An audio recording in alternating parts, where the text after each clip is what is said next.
कहानी लक्ष्मी जी कहाँ ठहरती है और कहाँ से चली जाती है। एक बार ऋषि दुर्वासा जी स्वर्ग से गुजर रहे थे, तभी उनकी देवराज इंद्र से भेंट हुई। इंद्र अपने ऐरावत हाथी पर सवार थे और दुर्वासा मुनि पैदल थे। ऋषि दुर्वासा जी के पास दिव्य पुष्पों की एक माला थी।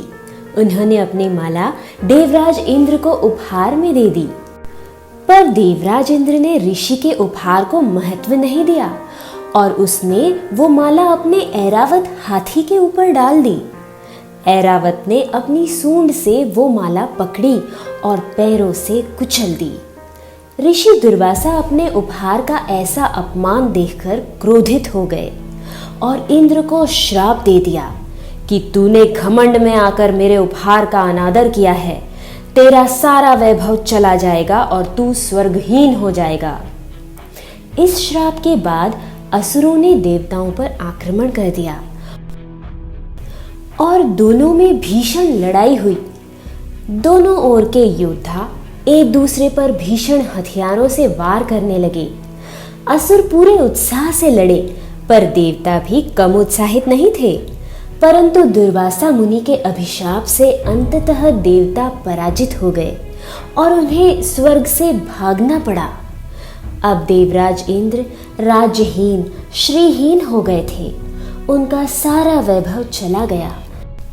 निराश होकर वे समस्त देवताओं और अपने गुरु बृहस्पति को साथ लेकर ब्रह्मा जी के पास गए, परंतु पितामह ब्रह्मा जी को कोई उपाय नहीं सूझा। ब्रह्मा जी सबको लेकर भगवान नारायण के पास गए। सभी देवतागण निस्तेज एवं भयभीत से थे।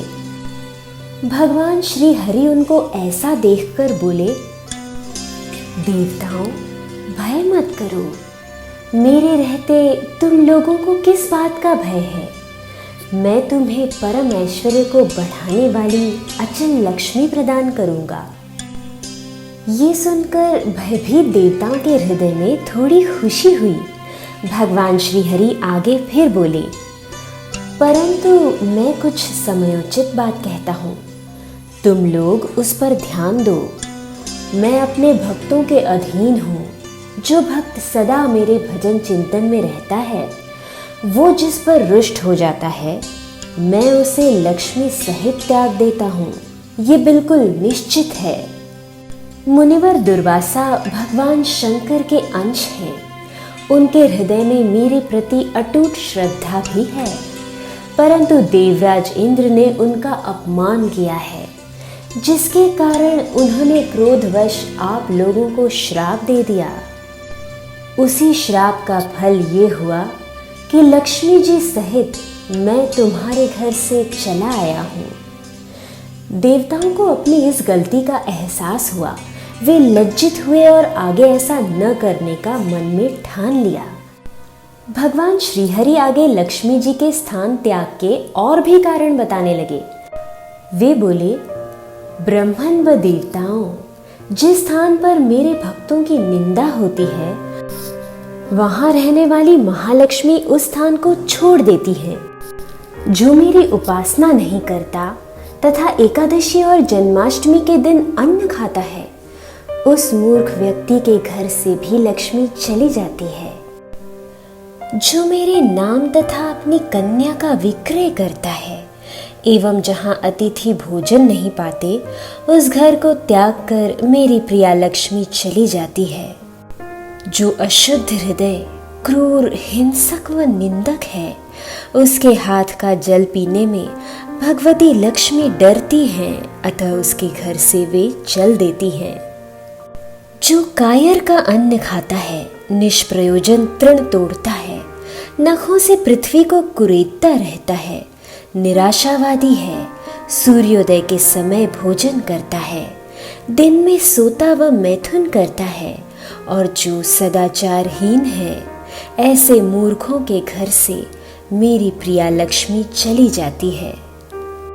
जहाँ शंख ध्वनि नहीं होती, तुलसी का निवास नहीं रहता, शंकर जी की पूजा नहीं होती, वहाँ लक्ष्मी नहीं रहती।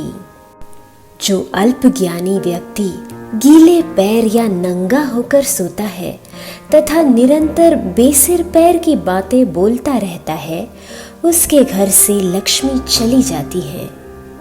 जो सिर पर तेल लगाकर उसी से दूसरे के अंग को स्पर्श करता है, जो व्रत उपवास संध्या व भगवत भक्ति से हीन है, उस अपवित्र पुरुष के घर से मेरी प्रिया लक्ष्मी चली जाती है। जो दूसरों की निंदा तथा उनसे द्वेष करता है, जीवों की सदा हिंसा करता है व दया रहित है, उसके घर से जगत जननी लक्ष्मी चली जाती है।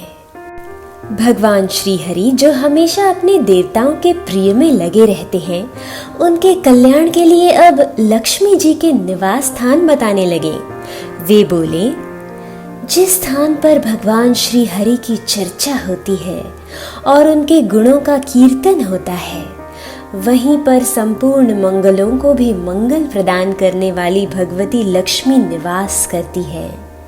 पितामह, जहाँ भगवान व उनके भक्तों का यश गाया जाता है, वहीं उनकी प्राण प्रिया भगवती लक्ष्मी सदा विराजती है। जहाँ शंख ध्वनि होती है, तुलसी का निवास रहता है, व इनकी सेवा वंदना होती है, वहाँ लक्ष्मी सदा विद्यमान रहती है। ये सब सुन सभी देवता प्रणाम कर और भगवान श्री हरि से आशीर्वाद प्राप्त कर वापस लौट गए।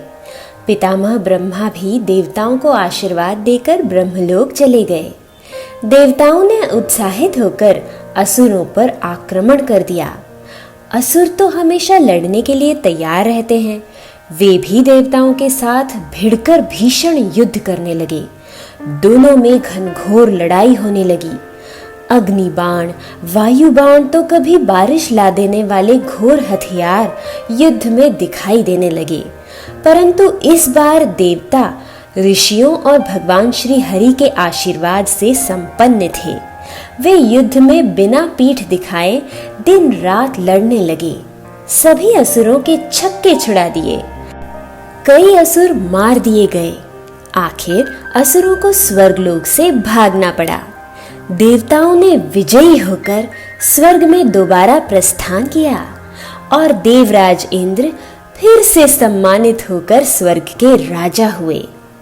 तो देखा बच्चों, हम लोग भगवान श्री हरि और उनके भक्तों का गुणगान करते हैं तो लक्ष्मी जी सदा निवास करती हैं, पर वहीं उनके भक्तों के अपमान से लक्ष्मी जी रुष्ट होकर श्री हरि के साथ प्रस्थान कर देती हैं।